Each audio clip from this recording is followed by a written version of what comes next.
اسحاق بن اشس کے لیے سفارش اور اس کا قتل۔ اس ملعون نے جب سنان بن انس کی ذلت و خواری کے ساتھ موت کا حال سنا تو اپنے متعلق بہت متفکر ہوا۔ اپنے بہنوئی عبداللہ کامل کے گھر نماز عشاء کے وقت پہنچا۔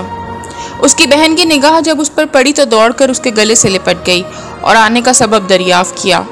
پھر عبداللہ کامل کے پاس لے گئی۔ عبداللہ نے اس سے کہا، اے اسحاق، کربلا میں تو نے جو کچھ کیا اچھا نہیں کیا۔ اس نے کہا، جو کچھ کر چکا وہ تو کر چکا، لیکن اب میری جان تمہارے ہاتھ میں ہے، تم چاہو تو بچا لو، چاہے قتل کر ڈالو۔ عبداللہ نے کہا، تم یہاں بیٹھو، میں جاتا ہوں اور تم کو بچانے کی جس قدر ممکن ہوگا کوشش کروں گا۔ بالآخر الصبح عبداللہ کامل حضرت مختار کی خدمت میں حاضر ہوئے۔ وہاں پہنچ کر بڑی لجاجت و انکساری سے عرض کی کہ اے امیر، آپ عرصے سے فرمایا کرتے تھے جو کچھ کہو قبول کروں گا۔ اے امیر، میں نے آج تک کوئی درخواست نہیں کی، آج ایک خواہش پیش کرتا ہوں اور وہ یہ ہے کہ اسحاق بن اشس کو مجھے بخش دیجیے۔ جناب مختار نے یہ سن کر عبداللہ کی طرف نگاہ کی اور اس کی انگشتری دیکھ کے فرمایا کہ اچھا، تمہاری خواہش پہ غور کروں گا، تم یہ تو بتاؤ کہ یہ انگوٹھی کس نے بنائی ہے؟ بہت بہتر ہے۔ عبداللہ نے انگوٹھی اتار کر حضرت مختار کو دے دی۔ جناب مختار نے انگشتری دیکھتے ہوئے عبداللہ کامل سے فرمایا کہ بنی کندہ میں چند قاتلان امام حسین علیہ السلام جمع ہیں، انہیں گرفتار کر لاؤ۔ عبداللہ فوراً روانہ ہو گئے۔ ادھر عبداللہ گئے، ادھر جناب مختار نے اپنے غلام خیر سے فرمایا کہ عبداللہ کی انگشتری لے کر اس کے گھر جاؤ اور کہو کہ تمہارے شوہر نے انگشتری نشانی کے طور پہ بھیجی ہے اور کہا ہے کہ امیر نے تمہارے بھائی کو میرے لیے بخش دیا ہے اور کہا ہے کہ اس کو بلا دو تاکہ میں خلعت عطا کروں۔ خیر انگوٹھی لیے ہوئے عبداللہ کامل کے مکان پر پہنچا اور اس نے اس کی عورت سے جس طرح جناب مختار نے بتایا تھا بیان کیا۔ عبداللہ کی بیوی یہ سن کر اپنے بھائی کے پاس گئی اور بولی، اے بھائی، تجھے مبارک ہو کہ مختار نے تجھے معاف کر دیا ہے۔ عبداللہ نے یہ انگوٹھی نشانی کے طور پہ بھیجی ہے اور تجھے بلایا ہے تاکہ مختار خلعت عطا کریں۔ اسحاق نے کہا، میں مختار سے ڈرتا ہوں، مجھے یقین نہیں کہ وہ مجھے بخشے گا۔ یہ سن کر خیر نے کہا، اے شیخ، اگر امیر کے دل میں تیری طرف سے کچھ برائی ہوتی تو تیری گرفتاری کے لیے لشکر بھیجتا۔ بالآخر اسحاق بادل نخواستہ دارالامارہ کی طرف چلا۔ دارالامارہ پر پہنچ کر خیر نے کہا، تم یہیں ٹھہرو، میں تمہارے آنے کی اطلاع امیر کو کر دوں۔ اسحاق ٹھہر گیا اور خیر نے جناب مختار سے جا کر کہا کہ اسحاق ملعون کو لایا ہوں اور اس کے بارے میں کیا حکم ہے؟ جناب مختار نے فرمایا، اس ملعون کو میرے پاس نہ لاؤ اور بہت جلد قتل کر دو کہ عبداللہ کامل واپس نہ آنے پائیں۔ یہ سن کر خیر باہر آیا اور اپنی آستین الٹی اور اپنی تلوار نیام سے نکالی۔ اسحاق نے یہ حال دیکھا تو کہا، کیا ارادہ ہے؟ اس نے کہا، تم بیٹھ جاؤ تو میں تمہیں بتاؤں۔ اسحاق نے کہا، میرے قتل کا ارادہ ہے، حالانکہ تم کو معلوم ہے کہ امیر نے مجھے امان دی ہے۔ خیر نے کہا، اے ملعون، کیا تجھے معلوم نہیں کہ امیر مختار قاتلان حسین علیہ السلام کو ہرگز امان نہیں دیتے؟ اسحاق نے کہا، اے خیر، تم امیر مختار سے جا کر کہہ دو کہ میں 30,000 درہم، 20 اونٹ اور 1000 گوسفند ہدیہ کرنے کو تیار ہوں، اور اے خیر، اگر تو میرا یہ پیغام امیر تک پہنچا دے گا تو میں 1000 دینار تجھے دوں گا۔ یہ سن کر حاجب نے کہا، انتظار کس بات کا ہے؟ امیر کے حکم میں یہ تاخیر کیوں ہے؟ تجھے جو حکم دیا ہے اس کی تعمیل کر کہ تیری خیر اسی میں ہے۔ یہ ملعون جو کچھ دیتا ہے آخرت میں اس کا قتل اس سے زیادہ بہتر ثابت ہوگا۔ خیر نے یہ سن کر اس کی گردن پر ایسی تلوار لگائی کہ اس کا سر 10 قدم کے فاصلے پر جا گرا۔ اس کے قتل ہوتے ہی عبداللہ کامل واپس آ گئے اور حضرت مختار سے عرض کی کہ بنی کندہ میں تو کوئی نہیں ملا۔ جناب مختار نے فرمایا کہ تمہیں تو کوئی نہیں ملا، مگر مجھے ایک ملعون مل گیا تھا اور میں نے اسے قتل کرا دیا۔ عبداللہ نے پوچھا، وہ کون تھا؟ حضرت مختار نے فرمایا، ابھی اس کا سر منگواتا ہوں۔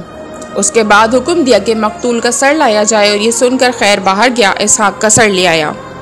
عبداللہ کامل نے جب اس ملعون کا سر دیکھا تو خوشی میں بول اٹھے، الحمدللہ، اس ملعون سے میرا پیچھا چھوٹا۔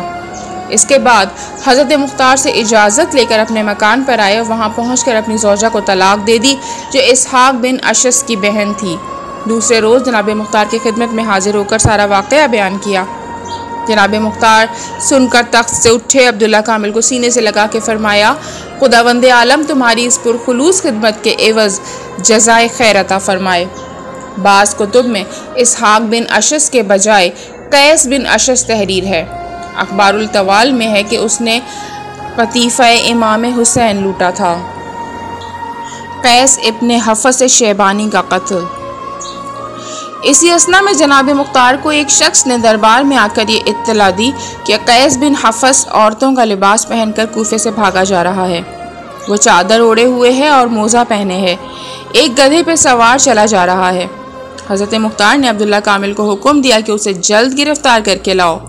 عبداللہ کامل فوراً روانہ ہوئے اور اس کو اسی حال سے گرفتار کر کے بازار کی طرف سے لائے۔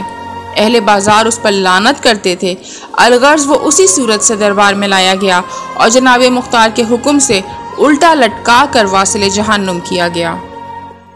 اس کے بعد جناب مختار کے آدمیوں نے عمر بن سبی سہداوی کے گھر کا محاصرہ کیا اور اس کے گھر میں داخل ہو گئے۔ یہ ملعون اپنے مکان کے کوٹھے پہ سو رہا تھا، تلوار اس کے سر کے نیچے رکھی ہوئی تھی۔ ان لوگوں نے اس کو تلوار سمیت گرفتار کر لیا، اس کی مشقیں کس لیں۔ اس نے کہا کہ یہ تلوار کتنی بری ہے کہ اتنی نزدیک ہونے کے باوجود کس قدر دور ثابت ہوئی اور کام نہ آئی۔ الغرض اس کو لے کے دارالامارہ میں آئے۔ رات کا وقت تھا، اس لیے اس کو قید خانے میں ڈال دیا۔ صبح کو حضرت مختار کے سامنے پیش کیا۔ آپ نے حکم دیا کہ اس کو نیزے سے مار مار کر ہلاک کرو، کیونکہ اس نے بیان کیا تھا کہ میں نے کسی کو قتل نہیں کیا، لیکن اصحاب امام میں سے متعدد لوگوں کو نیزے سے زخمی کیا تھا۔ اسی لیے مختار نے اس کو نیزے مار کر ہلاک کرنے کا حکم دیا اور وہ اسی طرح واصل جہنم کیا گیا۔ بحوالہ شفا الصدور الشرح زیارت عاشور، اس ملعون نے حضرت عبداللہ بن مسلم کو شہید کیا تھا۔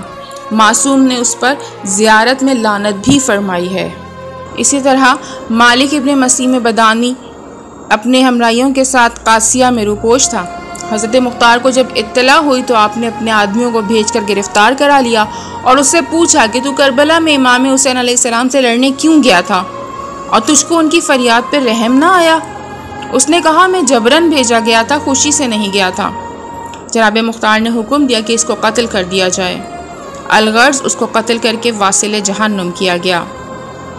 اسی طرح حامل بن مالک محاربی، یہ بھی قادسیہ میں روپوش تھا اور اس کو بھی حضرت مختار کے سپاہیوں نے گرفتار کر کے جناب مختار کے سامنے پیش کیا تھا اور آپ نے اس کو بھی قتل کرا دیا تھا۔ بجدل بن سلیم کلبی، اس ملعون نے حضرت امام حسین علیہ السلام کی شہادت کے بعد آپ کے ہاتھ سے انگوٹھی اتارنے کی کوشش کی تھی۔ انگوٹھی نہ اتر سکی تو اس نے آپ کی انگلی قطع کر کے انگوٹھی لے لی۔ جناب مختار نے حکم دیا کہ اس کے ہاتھ پیر کاٹ ڈالے جائیں۔ جلاد نے اس کے دونوں ہاتھ اور دونوں پیر قطع کر دیے اور وہ اسی حال میں تڑپ تڑپ کر مر گیا۔ وقاد بن مالک ملعون نے امام حسین علیہ السلام کی خوشبو جو ایک رحل میں تھی لوٹ کر سب میں تقسیم کیا تھا۔ حضرت مختار کے حکم سے اس کی بھی گردن مار دی گئی۔ اس کے ساتھ عمر بن خالد، عبد الرحمن بجلی، عبداللہ بن قیس بھی امام مظلوم کی خوشبو لوٹنے میں شریک تھے۔ جناب مختار نے حکم دیا کہ ان کو بھی بازاروں میں پھرا کر رسوا کیا جائے، پھر قتل کر دو۔ چنانچہ ایسے ہی کیا گیا۔